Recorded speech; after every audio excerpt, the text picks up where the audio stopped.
Hello, I'm Chris with Sentinel Security Solutions. Today we're going to be going over your 2 gig panel on how to replace the batteries in your thin door window contact. First off, go find your device. On the bottom of the device, there's going to be a little tab.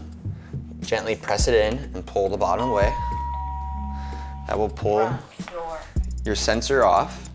Gently get a little screwdriver, pop out these batteries. Get your new batteries. These are going to be CR2032 lithium cell batteries with the positive facing up. Gently snap these back into place. Hook the sensor on the top, snap the bottom back in.